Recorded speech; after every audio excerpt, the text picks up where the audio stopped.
With Fortnite Chapter 4 Season 3 releasing, here is everything you need to know about the new meta. Starting it off with tip number 1. This is off-spawn. With no mobility this season and a very different loot pool, off-spawn can be easy to get hold of but super difficult to master. But I'm going to break down everything you need to master the off-spawn meta. First of all, when we're landing at our drop spot, we need to pick one of the two following options. Either option 1, you need to land on high ground. This is super important. Even if you're just landing on one big building, you need to try and get that high ground at your drop spot, because this will allow us to be able to be the control of the POI and control those fights you take. And it'll also allow you to pick when you want to take your fights, which is super important for winning off spawn. Or you need the second option, where you land at a spot where you can out loot your opponent, so you get more health, you get more mats, and you get more loot. So when it comes to fights, you'll have more health, you'll have more mats, and you should have better loot than your opponents, so you can easily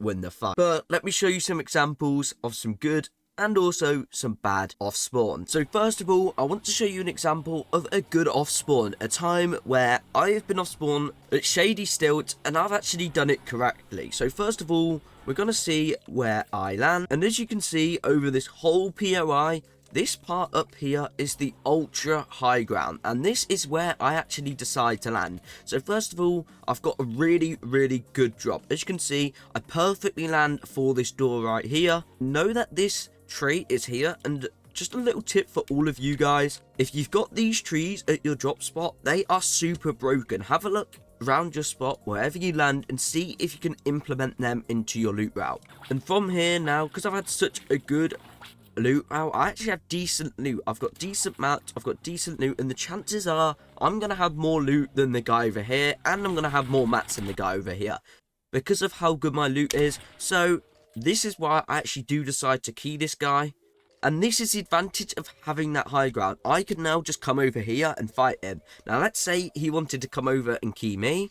It would be so much harder. Let's say he got a gun here. He got this chest here. Let's say he got like a gold shotgun and wanted to key me. He'd have to come all the way over here. And at the time, I'd be up here with high ground. I could easily beam down. Even when I'm looting down here, even still, I can mantle up and I've got the high ground over him as I see him coming over the bridge. So I'll always have the high ground, and it would literally near enough be impossible for him with no mats to try and win and get that high ground back.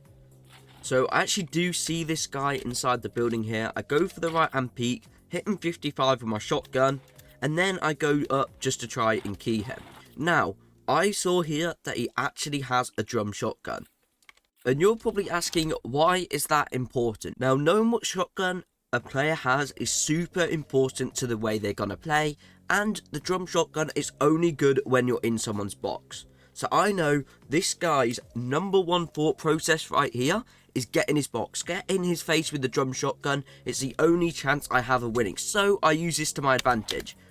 When I come up here, I pickaxe the wall once and I pull out my shotgun instantly. I know this guy is going to edit because he's got that drum shotgun. If he doesn't edit, it's the only way he can win is edit and run at me. So he edits, I've got my crosshair on his head, and then I easily pump him. Obviously don't get the one pump, but then I just clean him up nice and easy with the flapjack rifle. And just like that, I was able to win off spawn by using that advantage. Now, I'm actually going to show you a really bad example. The same drop spot here, Shady Stilts, and you're going to see the massive mistake I made. So first of all, you see I don't land on high ground here. I actually land down at this spot here.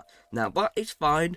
We obviously scrapped option 1, so we need to straight go to option 2 of making sure we can out-loot our opponents. And as you can see, I was fairly new to the spot at this point. I'm pretty sure the first couple of days into the season. I'm obviously just trying to learn the spot. I don't know what to hit. I'm just running around. I literally get like no metal for hitting this boat as well. I think I get like 9 metal or something. Not out-looting my opponents. And then I decide to make the biggest mistake of all, of looking to W key the guy. I don't have more loot than the guy on high. I don't have any advantage over this guy. I don't even think I had a shotgun at this point. So quite obviously this guy comes up while I'm taking my big pot, has the advantage coming from the high ground, has better loot than me as well because he has a proper loot route, and then just pumps me as I'm there. So make sure you don't make the same mistake I did. Now moving on to meta tip number 2, loadouts, everyone's favourite part, and I'm assuming the part you was probably waiting for. So we saw a huge change in terms of the loot pool this season, but don't worry because I've got you covered. You're probably wondering, what is the best shotgun to take? Now the drum shotgun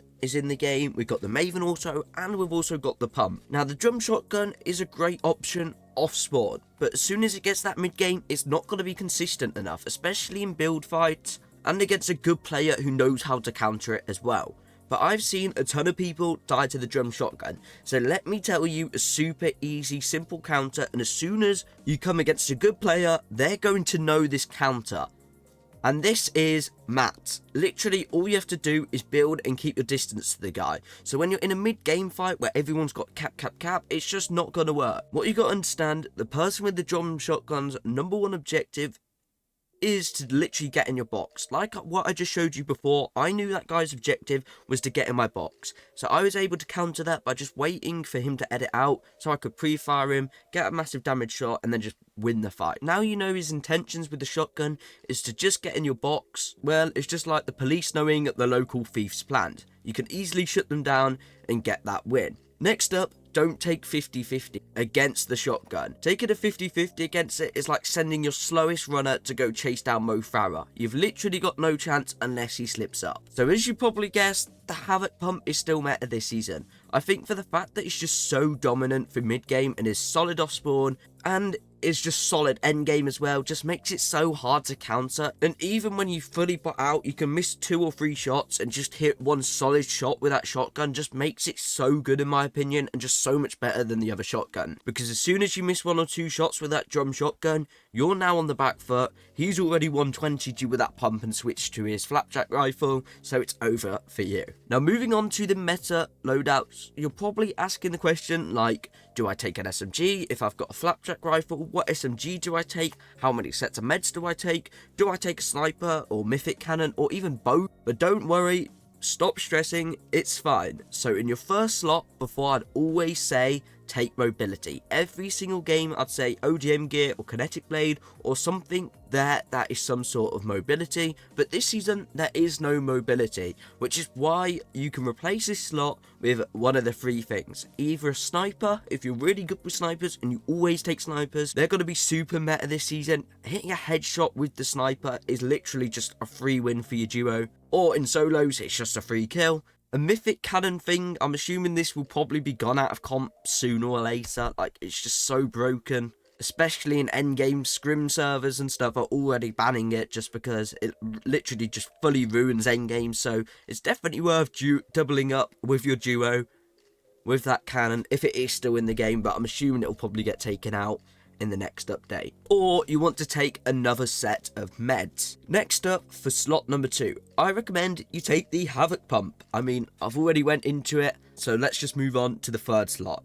So here, you want to have a flapjack rifle. The SMGs this season are not meta anymore. The recoil on the combat one is just so high, and the submachine gun, it doesn't even have first shot accuracy. But if you want to break builds super quick, I think it's the combat SMG that just shreds through builds. So if you're going for a high kill win, then it might be worth trying it out. But I think the fact is that the flapjack rifle just has so much ammo in it. You can literally spam it for like 10 seconds straight at some guy and just give him no time to heal. And it literally does super good damage as well. Like, it does like 30 something damage, I'm pretty sure, to someone. So it literally just wins in my opinion. You hit a 180 with a pump and it's literally just one hit with a flapjack rifle and he's dead. So I'm going to be taking the flapjack rifle. It can also be used at medium range as well as like a proper AR, so it's good. Now my best tip for you using it medium range is to tap with it. As we know, the recoil again on the flapjack rifle is not that great, especially at range, so literally just tap with the flapjack rifle and you'll be able to hit people for so much damage. In the last 2 slots, you want meds. This season, you want to have slap bottles in your 4th slot. As there's no mobility this season, it is now meta to always carry slap bottles, as it just allows for super easy rotate. Then your last slot, you want slurp juices, of course, but if there's no slurp juices, I recommend you go for big pots or minis. I personally prefer bigs, but you can pop the slap really quickly. And the big just means you can take them rather than wasting all your slap juices to get to 100. Moving on to fighting, this can be tricky to get hold of this season, but from my experience, you should be using my warm-up map before you hop into your games. If you're not playing Taven's ultimate warm-up map, what are you doing? We recently got on the featured page. All you have to do is literally come to the discover section here, scroll down until you get yourself to the new practice section, which is just here as you can see, and then boom, there should be the map. As you can see, it's in the corner just there, and then you can just click it and load in to the best warm-up map in the world. Or if you can't find it, the code's on screen now, and it'll also be in the comments down below. As you can see, there's like 25 plus different scenarios to go through. We've got shotgun piece, we have to piece up the bot, we've got 360 close range tracking, shotgun orb trading, and even a free build piece control section. Like, just look at this. Tell me you don't want to play this map. And my favourite part, of course, the tracking section, so I can get my tracking right with this new flapjack rifle ready for tournaments. But genuinely, this map will actually give you the best possible warm-up. But all maps aside, it sticks with the same fundamentals. There's no game-breaking new tricks that are instantly going to make you a god fighter like the ODM gear did, where you spam at some guy's box. But what I am going to say about fighting is use that 45 clip of magazine in the flapjack rifle to your advantage. If you get someone low, spam that at them every single time. Give him no time to even think, and you should be chilling. To counter this, if you're against someone spamming a 45 magazine flapjack rifle at you, try to make a double box. I recommend you look for pre-fires on the guy as he tries to hop in. This should allow you to get an easy tag and hopefully helps make him back off away from you and give you some time to med up. Now, moving on to rotate, this is a tricky one. There's no mobility, but here is all my top tips for no mobility season. First of all, dead side. Dead side of the zone is broken beyond existence right now, so you need to make sure you rotate early and get yourself to dead side, because in tournaments, there's got to be no vehicles, there's got to be no NPCs or anything, so there's literally just no way to rotate at all. But this will give you the best chance of surviving. Even if you want to fight, you should probably go over to dead side, as it's just best to be there, and it will help to keep the amount of third parties down, because third party in this season is just so hard to counter. There's no siphon, so make sure you're at dead side all times.